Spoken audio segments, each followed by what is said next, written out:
Moi j'ai commencé à écrire ado, en fait, donc je suis breton, enfin j'ai grandi à côté de Rennes. En gros j'ai fait le tour du monde quand j'avais 20 ans, ça a été mes études en fait. Et comme j'écrivais déjà, je voyageais, je me suis dit bah, écoute tu vas faire des romans qui se passent à l'étranger. J'ai toujours plus attiré par les autres cultures que par forcément rester dans mon coin. Et puis avec le roman en fait on peut tout écrire quoi. Enfin, donc moi j'écris de tout. En fait, des scénarios, des pièces de théâtre, des chansons. Bon, plutôt le roman noir, c'est plutôt mon truc, mais aussi des récits de voyage, etc. Et en rencontrant Corentin, bah, c'était la super occasion de faire une BD. En fait, en amont, c'est Corentin qui avait lu Zulu, je pense, en fait, et donc il trouvait ça bien. Et quand il a voulu changer de scénariste, ou en tout cas avoir un nouveau scénariste, il en a parlé à son éditeur, Philippe Horry, chez Glénat, qui m'a envoyé, qui m'a dit bah, tiens, est-ce que ça te dirait de faire de la BD? On se connaissait pas. Et j'ai dit bah ouais, carrément, mais faut trouver le match en fait. Et il m'a envoyé Rio, tout de suite j'ai trouvé ça super. Donc on a rentré Corentin, j'ai dit bah, tout ce que tu veux en fait. Et Corentin avait envie de faire un truc en Afrique du Sud, et donc on est parti sur un scénario original comme ça quoi. Donc c'est plutôt Corentin au départ en fait qui est l'instigateur en fait un peu de notre rencontre via l'éditeur. Bah, ce qui m'attirait au départ, c'était donc j'avais envie de travailler avec un écrivain. J'avais envie d'avoir la richesse d'un roman, de l'écriture romanesque, et c'est vrai que j'avais envie précisément de travailler avec Caril. Et donc quand on s'est rencontrés, on a discuté un peu de la façon dont on allait pouvoir travailler, sur qu'est-ce qu'il allait pouvoir me fournir comme script. Et finalement, c'est un scénario assez proche de ce qu'il aurait pu faire pour le cinéma, avec des scènes et puis les dialogues. Et après, la forme BD, c'est moi qui l'ai vraiment apporté, avec tout le découpage, la mise en scène, mise en page, bande dessinée à proprement. Et donc, lui, il s'est senti assez libre, je pense, dans l'écriture. Et puis moi, de reprendre en main pour en faire de la BD, quoi. Moi j'ai toujours besoin d'une trame quand même politique. Et donc on est parti de la problème de redistribution des terres en Afrique du Sud, entre les noirs et les blancs, sachant qu'ils avaient tout le monde a raison et tout le monde a tort. Et c'est un problème, c'est pas un problème d'actualité, parce qu'en fait comme le scénario je l'ai écrit il y a peut-être 3 ans, enfin en tout cas la première mouture, il nous fallait un thème qui dure et que ce soit pas juste tiens il se passe à un moment T, il se passe ça en Afrique du Sud, quoi. Il fallait un problème donc c'est toujours un problème aujourd'hui. Ce qui nous a permis en fait d'avoir une trame qui était sur un temps long, en fait. Et ça, pour moi c'était important. Et après, en fait, on a vraiment discuté ensemble quel type de personnage. Et comme il voulait un polar, bon bah ok, il faut qu'il y ait un crime, qu'il y ait un meurtre en fait, quoi. Et en fait, ce truc de sans-gommage m'était très peu servi dans Zulu, même quasiment pas. Donc ça me permettait de m'échapper un peu du roman que j'avais écrit là-bas en Afrique du Sud. Et c'est un épiphénomène en fait qui me permet de parler de l'Afrique du Sud d'aujourd'hui, post-apartheid, et surtout de celle de demain en fait, quoi. Et Sangoma étant le lien entre le passé et aujourd'hui. D'ailleurs, c'est ce qui est un peu développé dans la BD, mais quand j'avais entendu parler, moi, il y a une quinzaine d'années, c'était encore vraiment des sorciers à des manières un peu archaïques, on va dire, quoi. Dans l'Afrique du Sud, comme ça fait une très mauvaise publicité et que l'État sud-africain s'est rendu compte qu'il y avait des sorciers qui exerçaient la médecine parallèle, mais n'importe comment en fait. Donc ils ont fait, maintenant il y a des études pour être, y compris sur Goma, donc il y a aussi des blancs maintenant qui reprennent. Donc voilà, il y a plein de choses à dire en tout cas. Alors, j'y suis allé, oui. Caril, lui, il y avait été plusieurs fois pour son roman, pour le tournage du film qu'ils avaient fait de son roman. Donc, il connaissait bien. Et moi, il m'avait dit, il faut absolument que tu y ailles. Et bon, c'est vrai que ça me semblait aussi nécessaire parce que voilà, avant de dessiner le cap, il fallait que je voie, il fallait que je m'y rende. Donc, j'y suis allé avec tout son scénario, tout son découpage. Donc, c'était super. J'avais vraiment tous les endroits où il fallait que j'aille précisément, et j'ai fait toute ma documentation sur place. Beaucoup de photos, des milliers de photos. Et ensuite, j'ai tout reconstitué en rentrant. J'ai pu développer toutes mes mises en scène. Et puis même après, on a rééchangé sur l'histoire, le scénario. On a développé certains passages. J'y étais pendant la campagne électorale aussi. Qui avait il y a 2 ans, donc il y avait les affiches, il y avait tout un contexte au moment où j'y étais, donc ça a renourri le scénario parce qu'on parle des hommes politiques qui s'écharpent sur les répartitions des terres. Donc non, c'était vraiment nécessaire et pour bien plonger le lecteur dans l'Afrique du Sud.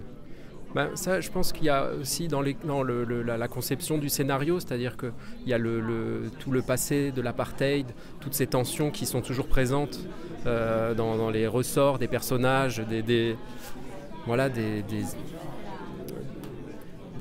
milieux sociaux dans lesquels qu'on traverse. Et après, au niveau, je sais pas, c'est la mise en scène, comment on introduit un personnage, comment on le met en scène, c'est un mélange de la narration, du dessin, des cadrages.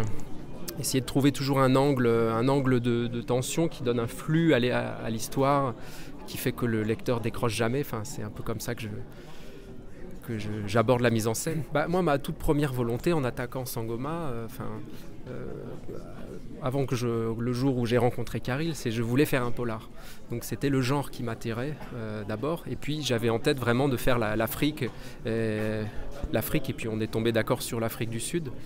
Donc c'était ce genre-là qui m'attirait, et après je me doutais qu'en travaillant avec Carril, qui fait des scénarios cinéma ou des romans, ça serait une histoire importante, enfin un volume dense, il y aurait beaucoup de choses, beaucoup de personnages. Et donc le challenge, c'était comment garder cette tension que je peux avoir dans Rio ou dans d'autres albums, la tension, la narration. J'aime bien l'idée que voilà, le lecteur commence les 3 premières pages et il est accroché jusqu'au bout. Voilà, il est happé par le rythme. Donc comment tenir ça sur 150 pages et avec tout le contexte politique et puis ce genre polar qui fait tenir le suspense du début à la fin, quoi. Complètement, mais moi ça faisait longtemps en fait que je voulais, que ça m'intéressait, ça m'a toujours intéressé la BD en fait, quoi. Mais après il faut trouver, parce qu'on dit pourquoi t'as pas fait avant, mais en fait il faut trouver la bonne personne. Et ça paraît facile en fait, mais c'est pas du tout facile en fait. Parce que souvent les auteurs qui te plaisent, garçons et filles, tu dis tiens je ferais bien un truc avec machin, mais tu rencontres machin ou machine, tu te dis ouais mais t'es gentil, mais déjà j'ai un scénariste ou je suis mon propre scénariste, j'ai 3 albums prévus, donc tu reviens dans 5 ans. C'est mort en fait. Toi, tu dis non, ok, je vais essayer de trouver autre chose. Et donc ça, c'est pas du tout évident, quoi. Donc pour moi, c'était assez facile. En fait, ce qui était hyper facile, c'est que au niveau de l'écriture du scénario, ça ressemble vraiment au cinéma. En fait, au départ, c'est exactement. Moi, j'écris un film comme une BD, en fait, au niveau du synopsis. Et après, sur le découpage. Donc le découpage cinéma et le découpage BD c'est un peu différent, mais pas tellement, mais c'est un peu différent. Mais l'avantage avec Corentin, c'est que comme avec un cinéaste, quand je fais un scénario de film, je dis pas au cinéaste tu vas faire tel plan, tel plan, tel plan. C'est lui le réalisateur en fait. Et là, Corentin, parce qu'il y a des dessinateurs aussi qui au contraire préfèrent qu'on leur dise c'est comme ça, comme ça, ils cadrent et ils exécutent ce que demande le scénariste, quoi. Donc moi ça m'intéresse pas trop, j'ai trop de respect pour le dessin, pour imposer ma vision du dessin, de l'histoire. Au contraire c'est écoute, sois libre, surtout sois libre, quoi. Et Quentin tout de suite, c'est une des premières questions qu'on s'est posées, j'ai dit mais en fait niveau mise en scène et tout, je me vois pas moi t'imposer les trucs. Il m'a dit non mais je m'en occupe. Donc trop bien en fait, et en découvrant ce que j'avais vu dans Rio, mais dans Sangoma en fait, il y a vraiment du mouvement dans la narration, mais c'est aussi parce que l'image elle est en mouvement, et il a plein de plans qui sont des plans de cinéaste. En fait, ce serait un super réalisateur de films. Go West. Non, oui, il y a l'album collectif qui est sorti peut-être, c'est un western collectif. Alors moi c'est très à la marge, parce que j'ai participé au storyboard et aux couleurs, et mon père a dessiné, donc c'était sympa. C'était une histoire courte, il a fait 4 pages, mais non, c'est sympa qu'on soit associé sur cette histoire. Je pense que je dirais Picasso. Parce que ça avait l'air assez fou ce qui se passait dans sa tête. Mais ouais. Ou alors un Rembrandt ou un De Vinci, mais Picasso, ça me semble très foisonnant. Curieux de voir ce qui se passe là-dedans, dans cette tête. Moi, c'est plus la musique en fait. Hein. Quand on fait un art, entre guillemets, on est toujours frustré d'un autre qu'on trouve au-dessus du sien, ce que je trouve assez bien. Mais moi, j'aurais Bowie en fait. J'aurais aimé être dans la peau de Bowie juste 5 minutes, juste pour savoir ce que c'est que d'être l'homme le plus classe du monde. Et c'était quelqu'un de visiblement très gentil, et moi j'aime la gentillesse. Et à la fois, il était aussi calé en peinture, en musique évidemment, qui chantait comme un dieu, etc. Mais il aimait tout. Au niveau artistique, il était, c'était un homme complet en fait, quoi. En art contemporain, de fringues sur les soies, sur des choses, des kimonos japonais, voilà, enfin tout, une culture, une curiosité surtout énorme. Donc je pense qu'il est à la fois humble et enfin un dieu qui la ramène pas, quoi. C'est quand même pas mal ça.